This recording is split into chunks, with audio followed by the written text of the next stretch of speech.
حاضرین محترم، آج ایک ویڈیو کلپ علامہ بلال رضوی صاحب کی نظر سے گزری ہے، جس میں انہوں نے 12 ربیع النور شریف میں امیر سنت کے بیان کے ایک ویڈیو کلپ کو جواز بنا کر اس میں امیر سنت کی ذات پر اعتراض کیا ہے اور کئی طرح کی باتیں کی ہیں۔ سب سے پہلے تو میں علامہ صاحب سے یہ کہنا چاہتا ہوں کہ تمام تر محاذ کو چھوڑ کر اور تمام تر لوگوں کو چھوڑ کر آپ کی ساری توجہ امیر علیہ سنت کی طرف ہی کیوں جاتی ہے؟ کیوں ایسا ہوتا ہے کہ آپ جب دعوت اسلامی مسجدیں بنا رہی ہوتی ہے تو آپ اس کو تنقید کر رہے ہوتے ہیں، جب دعوت اسلامی کسی پہلو پر کام کر رہی ہوتی ہے آپ اس کو کرٹیسائز کر رہے ہوتے ہیں؟ ابھی اس ویڈیو کلپ کو ہی لے لیجئے، حضرت صاحب کہتے ہیں کہ بڑا دل خون کے آنسو رو رہا ہے، میں جذبات کو کنٹرول کر رہا ہوں۔ مولانا، ہم بھی اپنے جذبات کو کنٹرول کر کے بیٹھے ہیں، اور ہم آپ کو یہ بات بتا دینا چاہتے ہیں کہ امیر اہل سنت یقیناً آپ کے لیے بڑا سافٹ ٹارگٹ ہوتے ہیں، اسی لیے کچھ اور تو نہیں ہو پاتا ہے، امیر سنت کو لے کر کے بیٹھ جاتے ہیں اور تنقید کرنا شروع کرتے ہیں۔ امیر سنت نے گستاخان رسول کو جواب دینے کے حوالے سے فرمایا کہ ہم فیضان عشق مصطفیٰ مسجدیں بنائیں گے۔ کہتے ہیں جی دیکھو، سرکار نے یہ کب حکم دیا ہے گستاخیاں ہو رہی ہیں مسجدیں بنائیں؟ اللہ کے بندو، اگر کوئی بندہ رسول خدا صلی اللہ علیہ وسلم کی محبت میں یہ کام کر رہا ہے تو کم از کم سرکار کی محبت کا کوئی پہلو تو ایسا ہے جو اس میں شامل ہو رہا ہے۔ کم از کم یہ ان لوگوں سے تو کئی گنا زیادہ بہتر ہے جو اس حوالے سے کوئی درد نہیں رکھتے۔ پھر آگے جا کر امیر سنت کا ایک جملہ ہے، امیر سنت فرماتے ہیں اللہ کریم اللہ کرے اسے ہدایت مل جائے جس نے گستاخی کی ہے، وہ گستاخی چھوڑ کر عاشق رسول بن جائے، توبہ کرے۔ اچھا، اس بات پر جو مولانا بلال نے باتیں کی ہے وہ انتہائی مذاق خیز ہے۔ میں حیران ہوں، ایک عالم اور ایک دینی مزاج رکھنے والا بندہ اس طرح کی باتیں کیسے کر سکتا ہے؟ کہہ رہے اس میں 295C کے خلاف بیان دیا ہے، 295C کو ختم کرنے کی بات ہے، اور فرانسیسی صدر کو اپنی تنظیم میں شامل ہونے کی دعوت ہے، اور لوگوں کو بزدل بنایا جا رہا ہے۔ ناموس رسالت کے معاملے پر ہمیشہ اس طرح کا بیان آتا ہے، اور پھر اتنی غلیظ بات کہ آپ کس کے پیرول پہ کام کر رہے ہیں، کون ڈکٹیشن دے رہا ہے، کون آپ سے یہ باتیں کر رہا ہے، کس کی تربیت آپ کے پیچھے بول رہی ہے۔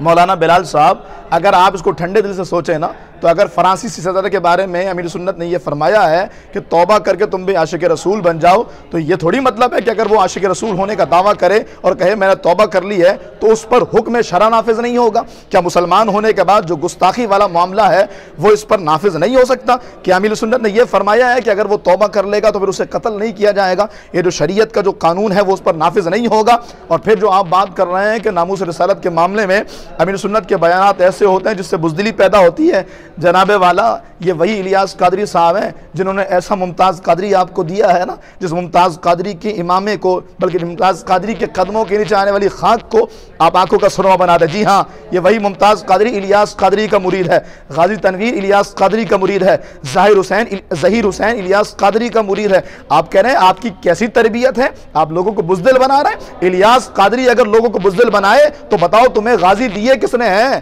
او بھائی، آپ نے آج تک غازی نکالے کتنے ہیں یہ تو بتائیے۔ میں کہہ رہا ہوں کم از کم آپ اس مرد قلندر قبلہ امیر المجاہدین کی فکر کو اگر فالو کرتے ہیں نا تو آپ کے پیش نظر یہ بات رہتی کہ مسلک کا کام کرنے والوں کے خلاف نہیں جایا جاتا، بد مذہبوں کے خلاف بند باندھنے والوں کی خلاف باتیں نہیں کی جاتی ہیں۔ امیر المجاہدین اور قبلہ کنز العلماء کو جب چینل والوں نے لڑوانے کے لیے ساتھ بٹھایا تو امیر المجاہدین نے صاف کہہ دیا ہمیں پتہ آپ ہمیں لڑوانا چاہتے ہیں، ہم دونوں آپس میں ایک ہیں۔ یہ پیغام ہوتا ہے، یہ میسج ہوتا ہے۔ دعوت اسلامی نے حالات کے پیش نظر 10 سال سے زیادہ ہو گئے اپنے مرکزی اجتماعات ختم کر دیے۔ کوئی ایک تنظیم بتا دیں جو مرکزی اجتماع کرنے جا رہا، ہر کوئی کہہ دعوت اسلامی والے آگے بڑھیں، اجتماع کریں، بہت ضرورت ہے۔ جب بد مذہبوں کا کئی غلبہ ہوتا ہے انہی کے پاس جا کے آپ کہتے ہیں مدنی قافلے بھیجو یار، دین کو کام کرنے کی اور دین کو بڑھانے کی ضرورت ہے، بد مذہبوں کے خلاف محاذ بنانے کی ضرورت ہے۔ تو دعوت اسلامی اتنا بڑا کام کر رہی ہے۔ رئیس التحریر کا ایک جملہ میں آپ سے عرض کروں گا، قبلہ علامہ ارشد القادری صاحب فرماتے ہیں دعوت اسلامی کے حوالے سے، فرمایا کہ یا تو دعوت اسلامی سے بڑھ کر کوئی ایسی تنظیم لے آؤ جو اس لیول پر بد مذہبوں کا دانہ پانی بند کر رہی ہو، یا پھر خاموش ہو جاؤ، ان کا ساتھ نہیں دے سکتے تو ان کے خلاف باتیں بھی نہ کرو۔ الحمدللہ جس محاذ پر دعوت اسلامی کام کر رہی ہے، دھرنے ہوں، دیگر اور محاذ ہوں، میں خود اتاری ہوں، ہر محاذ پر الحمدللہ ہم نے صف اول میں کھڑے ہو کر کے حضور کی ناموس پر پہرا دیا ہے۔ یہ الیاس قادری کی ہی تربیت ہے۔ آپ اپنی لفاظی اپنے پاس رکھیں، اور جو محنتیں اور جو باتیں آپ امیر سنت کے خلاف کرنے میں لگا رہے ہیں نا، اس محنت کو ہی اور صرف کیجیے۔ آپ بھی چلے جائیے، کوئی غازی بن کر کے دکھائیے۔ الیاس قادری نے اتنے سارے غازی پیدا کر دیے، اور اگر یہ ساری باتیں آپ کو سمجھ میں نہ آئیں اور برسبیل تسلیم ہم یہ بات مان بھی لیں کہ الیاس قادری صاحب کی یہ باتیں ساری غلط تھیں اور بزدلی ہو رہی ہے اور دیگر بالفرض غلط یہ مان بھی لیا جائے تو بھی اعلیٰ حضرت کا وجوزیہ شاید آپ نے پڑھا ہو یا سنا ہو کہ اگر کسی بندے سے, کسی بڑی شخصیت سے دین کا بڑا کام ہو رہا ہو, اس سے کبھی کوئی غلطی ہو بھی جائے تو ان غلطیوں کا چرچا نہ کیا جائے, کیونکہ ان چرچا کرنے کی وجہ کر دین کا جو بڑا کام اس ذات سے اور جو فائدہ اس کی ذات سے وابستہ ہے وہ فائدہ اور وہ کام رک جائے گا. خدا کا خوف کیجئے, لوگوں کو یوں مت کہیے کہ الیاس قادری بزدل بنا رہا ہے, الیاس قادری کسی کے پیرول پہ کام کر رہا ہے. ہم آپ سے پوچھیں آپ کس کے پیرول پہ کام کر رہے ہیں؟ قبلہ امیر المجاہدین کا تو یہ منشور نہیں ہے, اس مرد قلندر تو ہمیں بڑا تیار کیا ہے. اور ہم یہ کہتے ہیں بحمداللہ تعالی ان دونوں بزرگوں کا فیضان ہے کہ جو فیض آباد بھی ہوا ہے, کراچی کے سڑکوں پہ نوجوانوں نبی کی عزت پہ پہرا دیا ہے, ہم نے پہرا دیا الحمدللہ. تیری سی نعمت کے لیے بتا رہا ہوں, ڈنڈے بھی کھائے, شیلنگ بھی برداشت کیے, یہ سارا کچھ ہوا اور ہم اتاری بھی ہیں. تو خدا را ہاتھ جوڑ کے عرض ہے, یہ ناموس رسالت پر پہرا دینے کا وقت ہے نا, آئیے آپ نکلیے, ہم آپ کی اقتداء میں پیچھے پیچھے نکلیں گے. لیکن وہ لوگ جو دین کے محاذ پہ بڑا کام کر رہے ہیں, سنیت کا بڑا کام کر رہے ہیں, لوگوں کے ایمان و عقیدے کو بچا رہے ہیں, ان کے خلاف اپنی زبانوں کو لگام دیجیے, ورنہ ایسا نہ ہو کہ وہ وقت آ جائے کہ یہی عوام آپ کے گربانوں تک پہنچے. میرا اپنا مزاج علماء کے خلاف بولنے کا ہرگز نہیں, دنیا جانتی ہے, لیکن وہ علماء جو اپنے علم کا ناجائز استعمال کرتے ہوئے ان شخصیات کے خلاف,